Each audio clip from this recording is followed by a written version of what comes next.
My name is Sawan Belcher. This is me taking action on Instagram. I'm actually a full-time real estate investor and I use rental property in order to make money consistently. Now, one of the ways that I make money with real estate is by renting properties out. Now, inside of my rental property portfolio, we have some that are short-term rentals, like this one I'm speaking about today. We have others that are long-term rentals, which people, sign up on month-to-month leases or one-year leases. Honestly, I really don't do one-year leases after the whole COVID thing. Typically, everybody's month-to-month unless you're Section 8. So I have some Section 8 tenants, and then I also have some private pay tenants. I have a lady that I partner with on some group homes.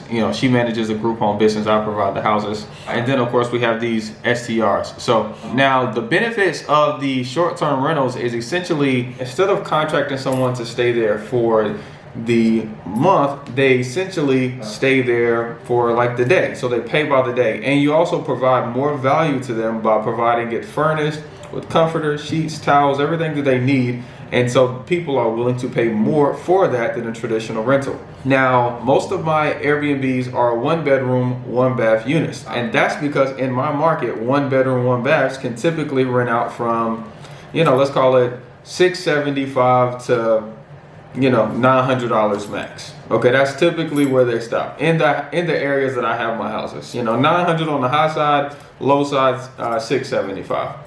Now, for those units, if my mortgage is, $500, collecting $675 isn't sexy because I would have to then pay for maintenance, have to pay for taxes, and, and pay for other expenses that the building might incur. But if I were to take that same 1-bedroom, 1-bath studio with no doors and put furniture in it and put it up on Airbnb, I can potentially make $2,500 a month. Now, I'll tell you that this unit that I'm going to show you today does make, on average, $2,500 a month. Okay, so when you minus those expenses of my mortgage, of the internet, of of water, of all those things that we need for a short-term rental, I net about $1,500 a month, which you can see that's more than if I were to just rent it out to a long-term tenant. So one of my ways of getting more on Airbnb is by having most of those boxes that they allow as categories to be checked. Like, you got a fire extinguisher? Check. I got one under the kitchen sink. You provide shampoo and conditioner? Check. I provide shampoo and conditioner in the shower. You provide a baby crib? I provide baby cribs. Check. And another one of those things is, do you allow pets? And now we have a dog ourselves, and we pretty much always had a dog. So I know that if I leave my dog at home, I have to pay somebody and arrange for somebody to keep my dog at home. So I have to pay.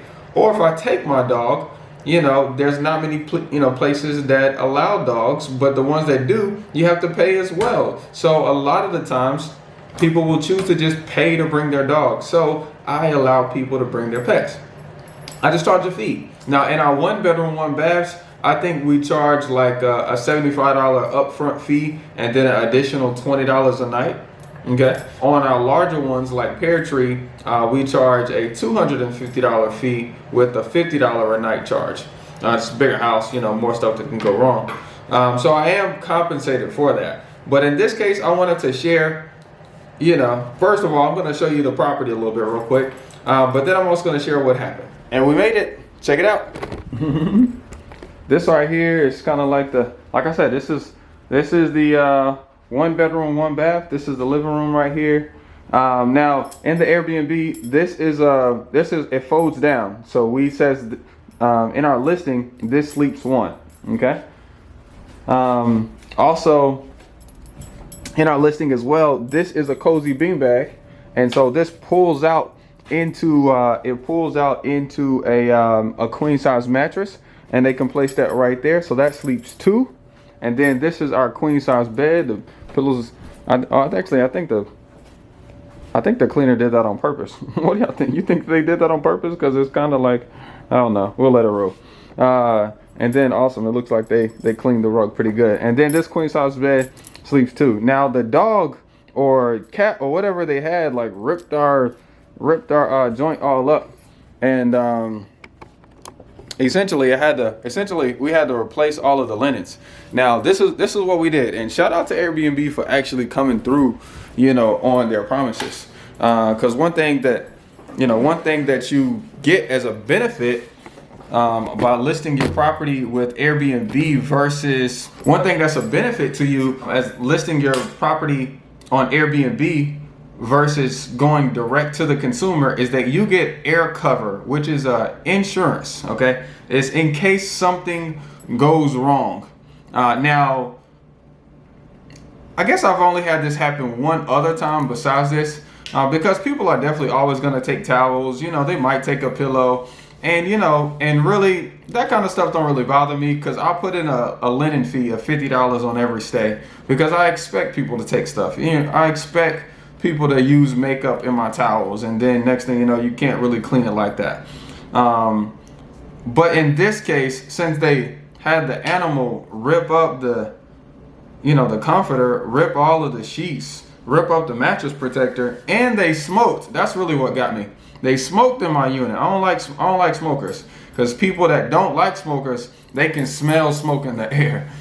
So that's really what ticked me off. And so instantly, the number one thing that you do to make sure that you can get the insurance air cover to pay you is instantly, once they check out. So if checkout is at 10, you need to have your cleaner there, within like the hour. I typically have my cleaner there before 10 o'clock to make sure people actually get out. And once she got there, she starts sending me pictures. And once she sent me those pictures, I uploaded them to Airbnb. Everything needs to be communicated through the app with the guest. So I just sent picture. And then I went back to my house rules. I said, hey, in the house rules it says no smoking. Boom, your picture of you smoking. Here's a picture of your cat scratching my comforter. It's ripped. My mattress cover, my linens. You know what I mean? And then of course my cleaner, she's extra, so it was a bunch of cat hair. So she was sending me pictures of all the cat hair, and so I sent her a picture of all the cat hair, and I says, well, I'm not charging you for the extra cleanup, but I gotta charge you $200 for my linens.